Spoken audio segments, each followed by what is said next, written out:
اكبر عائق او اكبر حاجز الانسان بيقابله في حياته عشان يمشي في رحلة التزكية دي مشاعر الإحباط. أكبر باب مقفول قصادك هي دي مشاعر الإحباط. لما بدأت أراجع حساباتي كده لقيت إن أكتر وأكبر عائق كان دايما بيوقفني وخليني ما أكملش هو مشاعر الإحباط، مشاعر اليأس. أنا مش قادرة أكمل أكتر من كده، مش عارفة أعمل أكتر من كده. ده كان أصله إيه؟ شعور الإحباط. طيب شعور الإحباط ده يا أسماء جاي منين؟ انا هقول لكم بعض الحاجات، ممكن يكون في حاجات اكتر من كده، بس انا هلخص لكم اهم الحاجات واهم الاسباب اللي انت لما بتمر بيها او لما انت بتمر بيها بتحبطي، بتقعي في الحفره اللي فيه 19 واحد قبليكي وقعوا فيها وانت كمان هتقعي فيها. لان ببساطه انا معرفتش الحفره دي اتجنبها ازاي. تعالوا كده ناخد بعضنا واحده واحده ونعرف ايه الحاجات دي. رقم واحد بيسبب لي مشاعر الاحباط الكبيره اللي بتخليني ما اكملش، ان انا عقليتي مش مفرقه ما بين وقت العمل ووقت الثمر. يعني ايه؟ يعني حضرتك جاي من حته بعيده، جاي من معاصي، من بعد عن ربنا سبحانه وتعالى، وعايز تروح في الجنب التاني. اوكي، اللي هو الجنب التاني ده بقى فيه ايه؟ فيه التزام بالصلوات الخمس، فيه صيام اثنين وخميس، فيه ايا كان. اوكي، طب عشان امشي من المسافه دي للمسافه دي، ده مش محتاج مني وقت، مش محتاج مني مجهود، محتاج مني كده. يبقى اذا انا لازم احترم فكرة وقت العمل. رقم اتنين التخيل الغير واقعي للطريق.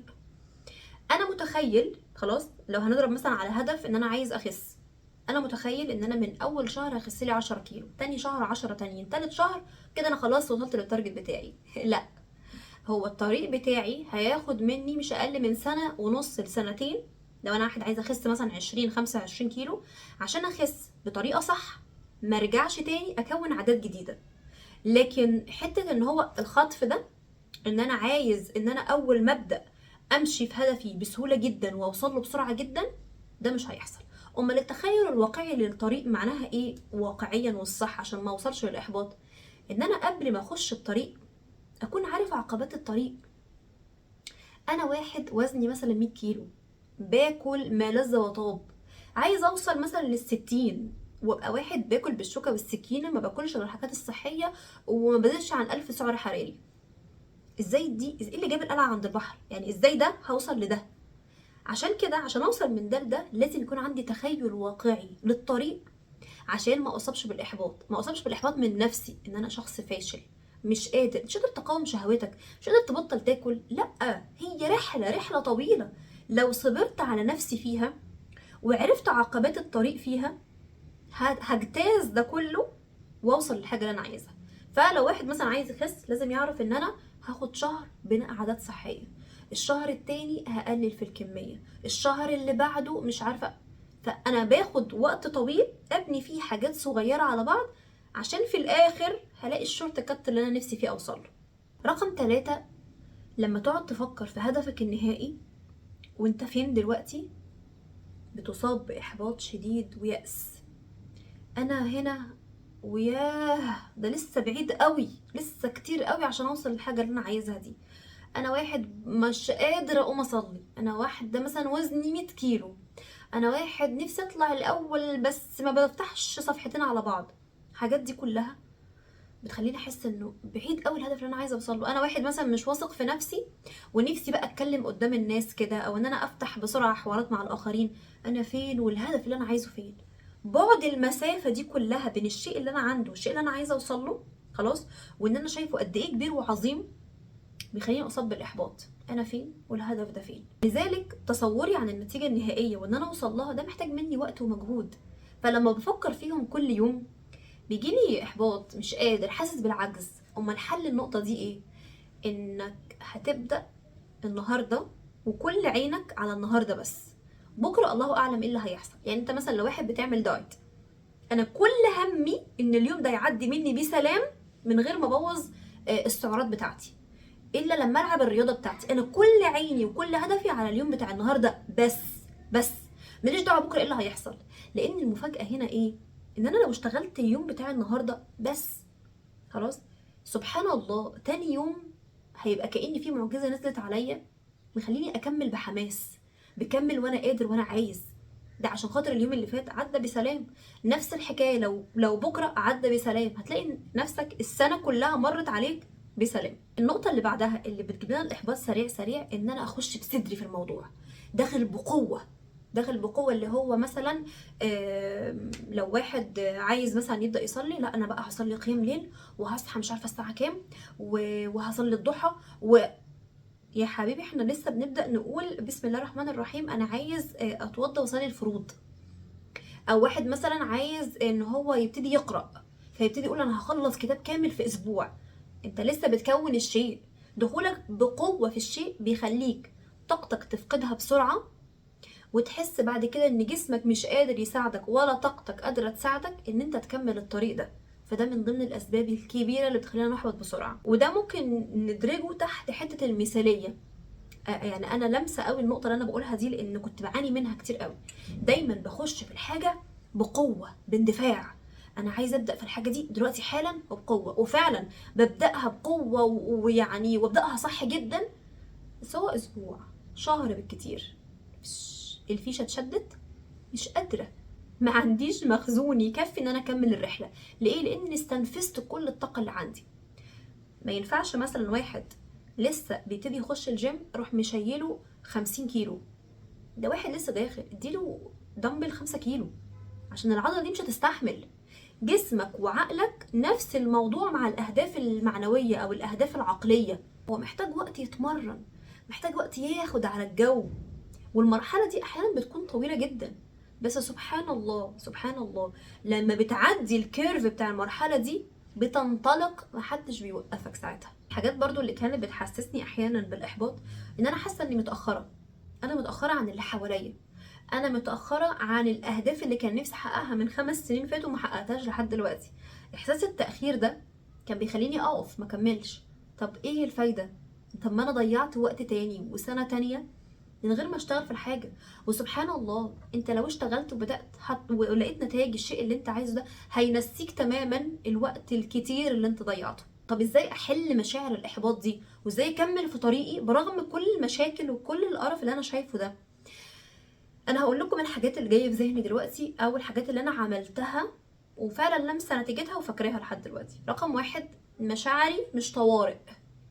يعني ايه؟ يعني مشاعري اللي انا حاسه بيها من احباط او ملل او يأس او الكلام ده كله ما هياش طوارئ. عادي انا ممكن اكون حاسه بالحاجات دي وبعمل، لكن احنا للاسف دايما رابطين ما بين شعوري، الحاله الشعوريه اللي انا حاسس بيها، والاكشن اللي هاخده. يعني انا حاسه بالملل فمش هشتغل، حاسه بالاحباط فمش هشتغل. طب ما نعمل حاجه. خلاص حط في بالك، لا ايه، من بالليل قبل ما تنام، لا انا هقوم من النوم ايا كان شعوري ايه، انا هعمل 1 2 3، حتى ولو القليل منهم. لو انا مثلا مطلوب مني ان انا اذاكر 20 صفحه، انا هذاكر صفحه، لكن مش هسيب عملي عشان شعوري، مش هسيب العمل اللي هعمله عشان شعوري. رقم 2، عشان اقلل من حده الشعور اللي انا حاسه ده فاعرف اكمل، انا بعمل كده كتير. لما بصحى من النوم حاسه بمشاعر مش كويسه خلاص، وانا عندي ورايا حاجات عايزه اعملها، ابتدي اروح جايبه الموبايل وفاتحه على فيديو من الناس اللي بتلهمني، من النماذج الواقعيه الحقيقيه اللي حققت حاجات شبه اللي انا نفسي فيها ووصلوا لها. خلاص، نماذج حقيقيه، نماذج شخصيتها قريبه من شخصيتي، نماذج فكرها قريب من فكري. لما بشوف الناس دي وبسمع الكلام اللي بيقولوه، بيدب فيا تاني الحماس والنشاط، وان انا ارجع اقوم اعمل الحاجه اللي انا عايزاها. اتفقنا؟ يبقى رقم 1، اقلل قليل من الشيء اللي انا عايز اعمله، هعمله حتى لو حاسس بمشاعر الاحباط، لانها مش حاله طوارئ. اوكي. رقم 2، اشوف نموذج حي من النماذج اللي انا بحبها ونفسي ابقى زيها في يوم من الايام، فيديو ليها، مقال هي كاتباه او هو كاتبه عن نفسه، او عن انجازاته، او عن العقبات اللي بتقابله. الحاجتين دول هيزودوا جوايا الحماسه ان انا اكمل. النقطه اللي بعدها، ان انا عايزاك تكون متاكد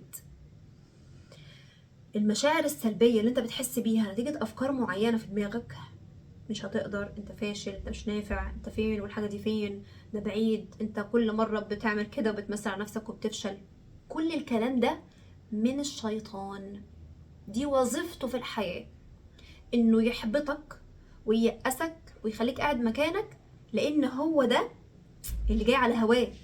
طب هل ده كلامي اللي انا بقوله؟ لا. ربنا قال في القرآن ايه سبحانه وتعالى؟ انما النجوى من الشيطان ليه؟ ليحزن الذين امنوا. عارفين النجوى اللي هي ايه؟ حديث النفس الداخلي، الوساوس اللي جوه، الافكار السلبيه دي كلها من فين؟ من الشيطان. ليه؟ عشان خليك حزين، خليك محبط. لما تكون حزين ومحبط هتقوم تعمل حاجه؟ حد الله ابدا، عمري ما هقوم اعمل حاجه. فالشيطان هو ده هدفه، خليك اوير وواعي من اللي بيعمله. ولما تسمع الصوت ده اعرف انه مش منك، دي شغلته، في واحد شغال عشان خاطر يوقفك عن عملك. طب هعمل ايه ساعتها؟ هستعيذ بالله من الشيطان الرجيم واستعين بالله عز وجل. النبي عليه الصلاة والسلام كان في صحابي معاه بيقول له أسألك مرافقتك في الجنة. خلاص، أعظم هدف في الحياة إن أنا أخش الجنة. خلاص، فراح النبي عليه الصلاة والسلام قال له إيه؟ أعني على نفسك بكثرة السجود. يعني أول حد حائل واقف بينك وبين الشيء أنت عايز توصل له نفسك. عايزه ترتاح، مش قادره تعمل حاجه، الشيطان بيوسوس لها خليكي قاعده ونامي واعملي مش عارفه ايه وسوي. خلاص، طب عشان يعني استعين على نفسي ديت واهزمها واهزم الشيطان، اعمل ايه؟ كثره السجود، كثره الصلاه. صلي كتير. لو انا واحد ما بصليش فروض، قوم برضو صلي ركعتين، اتوضى وقوم صلي ركعتين، واقعد احكي لربنا، ادعيه، قول له رب انا مش قادر، ساعدني، عني في الامر دوت. والله والله والله ما هتدخل الصلاة او الركعتين دول بالنية الحقيقية دي انه يا رب ساعدني، وتعيط كده وتسجد وتدعي ربنا كتير، الا لو ربنا هيساعدك، الا لو ربنا هيذهب الهم ده من قلبك ويخليك تبدأ في الحاجة اللي انت عايزها. ده وعد النبي ووعد ربنا.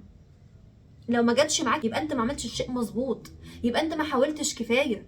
مش معنى ان انا صليت ركعتين ها فين المعجزه ما نزلتش عليا. لا يا حبيبي، ما فيش معجزات من اول مره. اعني على نفسك بايه؟ بكثره السجود. قال له اعني على نفسك بركعتين ونخش الجنه. بكثره، كثره دي يعني كتير كتير. صلى ركعات بالهبل عشان في الاخر يوصل لاعظم هدف واكبر هدف. ما بالك بقى بالاهداف الدنيويه اللي احنا عايزينها؟ هنوصل لها ايه؟ بكثره السجود. فكل ما تلاقيها مقفله في وشك، الاحباط ماليك من ساسك لراسك، قوم اتوضى صلي ركعتين وعيط في السجود وادعي ربنا جامد. هتطلع من الركعتين دول في امل، في بصيص من الامل نزل عليك ما تفهمش ازاي. سبحان الله. تاني حاجة الذكر. سبحان الله، زي ما النبي عليه الصلاة والسلام قال، هي فعلا كنز، هي كنز من كنوز الجنة، لا حول ولا قوة إلا بالله. عايز ربنا يبدل حالك من مشاعر الإحباط واليأس لمشاعر الأمل والهمة والنشاط، لا حول ولا قوة إلا بالله. بستعجب من حد عنده مشكلة وعارف الأمر ده وما بيعملوش. هو في أبسط من ده؟ أبسط من أن أكون قاعد على السرير وماسك السبحة في إيدي وبقعد اقول لا حول ولا قوه الا بالله لحد ما ربنا ينفض عني هذا الشعور؟ عجيبه. فلو انت فعلا صادق وانت فعلا صادقه وعايزه توصلي للشيء اللي انت عايزاه، وانت قاعده في مكانك وانت قاعد في مكانك، امسك السبحه ولا حول ولا قوه الا بالله، والله والله ربنا هيبدل شعورك من الاحباط لشعور الامل والحماس والنشاط. وداوم عليها زي ما ربنا قال، زي ما الرسول صلى الله عليه وسلم قال، كثرة السجود كثرة الذكر. مش من مرة، مش من مرتين، مش من اسبوع، مش من شهرين. قول كتير، قول كتير لحد ما الحاجة دي تتحقق. كان في آية بتقول ايه؟ واعبد ربك حتى يأتيك اليقين. المفسرين اختلفوا ما بين اليقين اللي هو الموت وما بين اليقين اللي هو ان وعد ربنا بالنصر يجيلك. طب الآية دي لو هننزلها على الواقع بتاع لا حول ولا قوة إلا بالله، ما تبطلش تقول لا حول ولا قوة إلا بالله إلا لما النصر اللي انت عايزه في الشيء اللي انت عايزه يجيلك. خلاص، ما تبقوش عاملين زي ما يكون الحل في ايديكم ومش عايزين لا هشوف حاجات تانية. هو ده الحل، لا حول ولا قوة إلا بالله.